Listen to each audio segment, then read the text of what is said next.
Today on Time About the Movies, Bruce Willis and Tracy Morgan star in the latest buddy cop action comedy, but this time directed by Kevin Smith, in a film that he didn't write. We're going to take a look at Cop Out, and we've also got Timothy Olyphant leading the charge of another George A. Romero remake, this time The Crazies. February 26, 2010. We have gone past the dumping weeks of the first part of the year. This is usually when the studios put out the stuff they're proud of. Are they proud of these two movies? Only one way to find out. Next on Time About the Movies.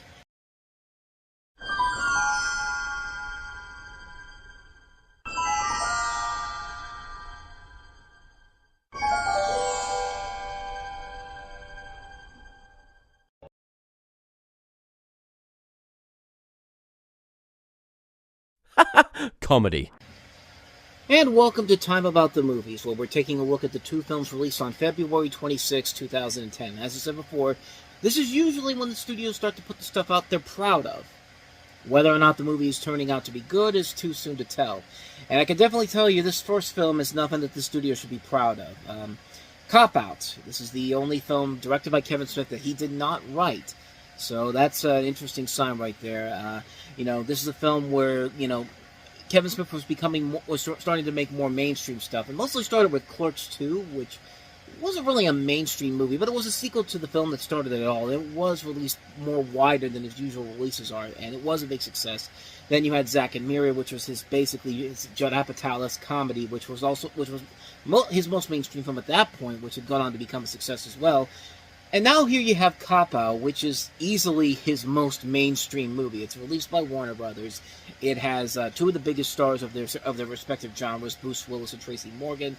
He's got a cast of relatively well-known people here. This is not taking place in the viewer's universe at all.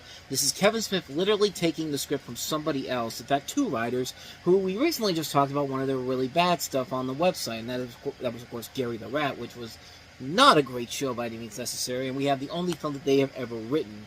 But, Kevin Smith has made a couple of mainstream films before this, as I said before, so, you would think that maybe, just maybe, that there was a chance that this could turn out well for him overall, but, needless to say that this did not go well. Before we get to the plot itself, though, we have to take a look at the behind-the-scenes problems of the movie, because there are a lot of them, specifically between Kevin Smith and Bruce Willis. In fact, on a 2011 episode of WTF with Mark Maron, he expressed deep frustration with Willis' behavior on set, saying the actor refused to participate in promotional activities and contributed to a difficult work environment. And in contrast, he praised Tracy Morgan's enthusiasm and commitment.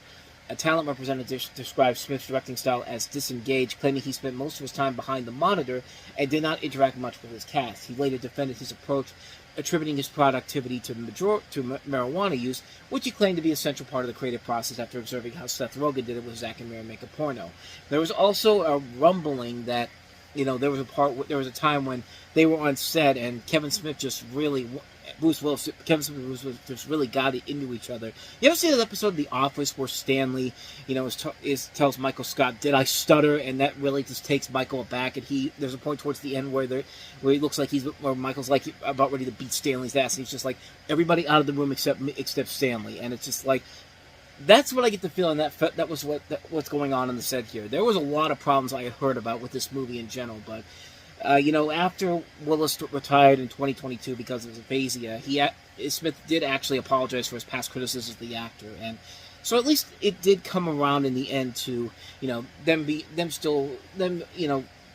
making amends pretty much. So there's that, But what about the movie itself? Clearly, the movie should be at least somewhat interesting to see what Kevin Smith can do without a script, right? Not so much. Jimmy and Paul, played by Bruce Willis and Tracy Morgan, are two suspended cops working for the NYPD, and they're celebrating their 9th year as partners. And Jimmy's daughter, Michelle Trachtenberg, sadly, who's no longer with us anymore, getting married, and the price for the wedding is close to $50,000. And Paul is worried that his wife is cheating on him, so he sets up a video camera in a teddy bear, while Jimmy is selling his 1952 Andy Pafko baseball card to pay for the wedding. Paul is calling his wife. However, Jimmy is robbed by Dave, played by Sean William Scott, who steals his car and Paul's favorite gun.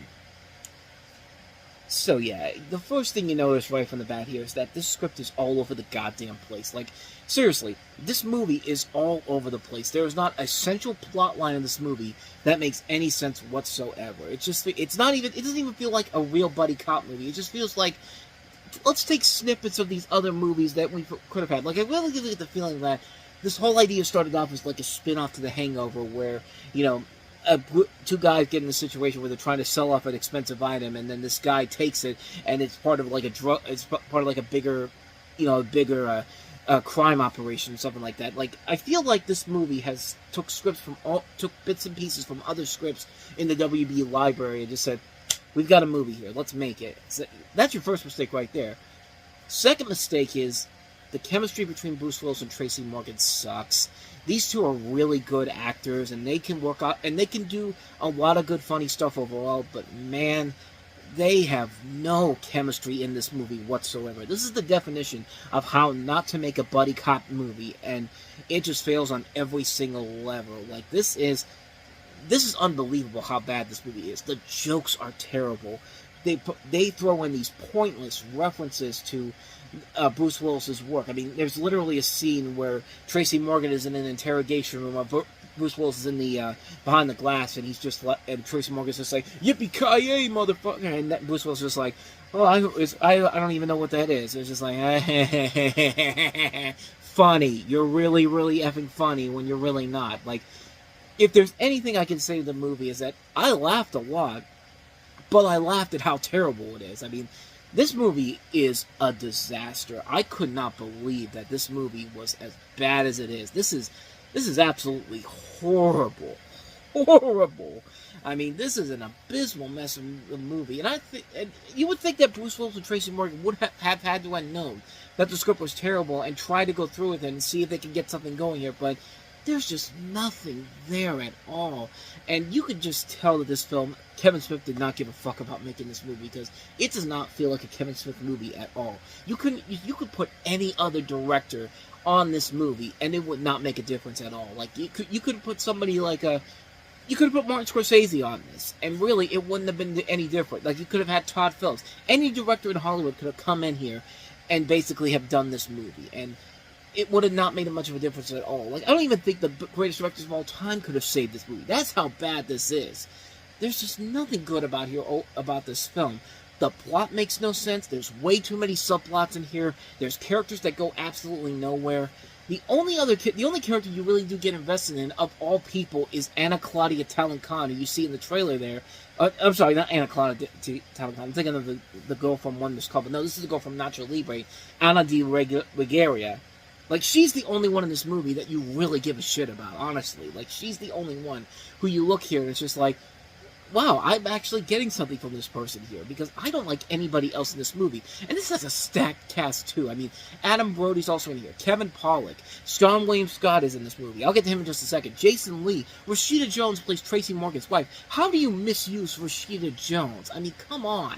Like, they misused Michelle Trachtenberg. They misused Jim Norton. Mark Consuelos is in here.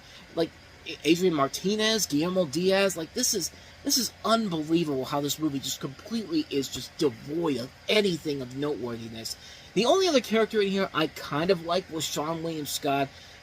At times, yes, he could be funny, but he was also the most annoying character ever, because he just would not shut up. I mean, he just kept going and going. And he does these stupid things like, you know, he's a parkour guy. He's good at climbing walls. There's literally a scene where he hits his head on a stone wall, and you think he's dead, but not in this movie. No. He comes back in the post-credit sequence, because we got to have him in there for the inevitable sequel that's going to get made, because this is going to make a ton of money, and it didn't. It didn't make any money at all. Okay, technically it did. It is still Kevin Smith's highest-grossing movie as a filmmaker. It cost like $30 million to make and brought in $55 million worldwide. So technically it was a hit, but Kevin Smith never went back to doing mainstream work after this. I mean, the next thing he did was mostly going back to his roots with independent movies and taking some chances. Not all of them were great. Red State, Tusk, Yoga Hosers, the 4:30 movie. He went back to the View universe for Clerks 3, which it's probably his best overall film in the 15 years in between now and that Cop-Out, but this movie is a mess, man. Like, this is no doubt the worst thing Kevin Smith has directed, and that's saying a lot, because Kevin Smith has made some pretty bad movies, but This is the bottom of the barrel for him. This is an ungodly mess of a movie. Avoid Cop Out like the plague. Ugh, just not a good movie. Not a good movie at all. So, let's see if we can turn the tide with our last movie here, and that is The Crazies, the remake of The Crazies.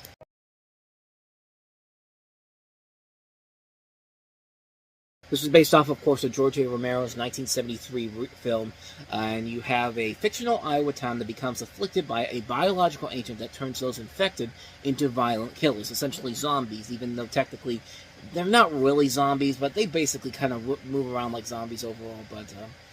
But this is directed by Breck Eisner, whose last movie he made was Sahara, which I liked it. I don't think it was as bad as most people made it out to be, but this film overall is probably his best overall film as a director, because it does for The Crazies what the Dawn of the Dead remake in 2004 did for the original Dawn of the Dead. It's a movie that is modernizing the story for a new generation, and you got really good people who know what they're doing and aren't just simply doing a retread of the original film. They're bringing a new element to it, and I thought they did a pretty good job with it overall. You've got a good cast that includes Timothy Olyphant, Rhoda Mitchell, Joe Anderson, Daniel Panabaker.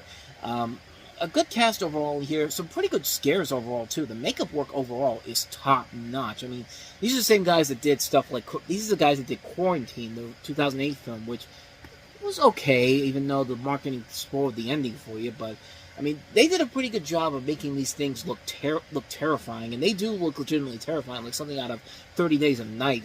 But, yeah, it surprisingly works. It's actually one of the few horror remakes that actually really does go all in on it. And I think because it was released by an independent company like Overture Films and not a major studio like Sony, who probably would, if they had it, probably would have made it PG-13 like they did with Prom Night, which coincidentally these same makeup people did as well. Excuse me, but no, this movie is a lot better than I think a lot of people would have given it credit for. And it's probably one of their best overall films from Overture Films. I mean, this is probably high up there with some of their best films overall. It's a really good film. Definitely one of the better horror remakes out there, and one that kind of gets overlooked. Nobody really ever talks about it that much anymore, but it's one I definitely say give it a watch. It's definitely much better than I think you would give it credit for. So, yeah, Crazies is one I'd recommend. And so with all that said, we wrap up another edition of Time About the Movies, and we're moving right along here. We're getting into March on the next episode with 3 notable movies, including Tim Burton's remake of Alice in Wonderland, the first of the many Disney live-action remakes we're going to see from this point going forward, but also the first digital 3D release after Avatar, and trying to see if they can capture the same magic overall, which they did at first, but we'll talk more about that on the next episode. We'll also take a look at Brooklyn's Finest, the ensemble drama featuring Wesley Snipes among the cast in there, and actually one of his few roles he did after he got arrested for tax evasion. But we also have The Secret of Kellis, which went on to become the nominee for Best Animated Feature at the Oscars this particular year. In fact, I think it was about, I don't know if it was this weekend the Oscars were held, or... Yes, I think it was. Yes, it was that weekend. When most people can get to go see it before, if you can see if it wins an Oscar for animated feature.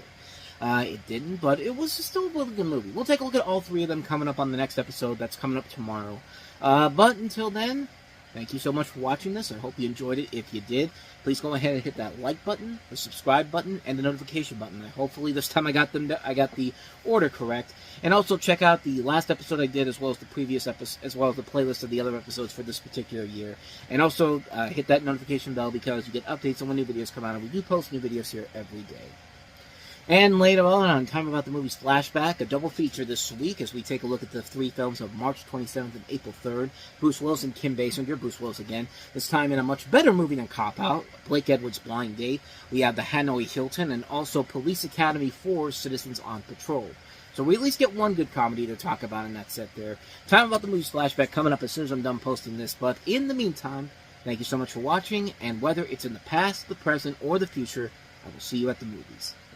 Take care.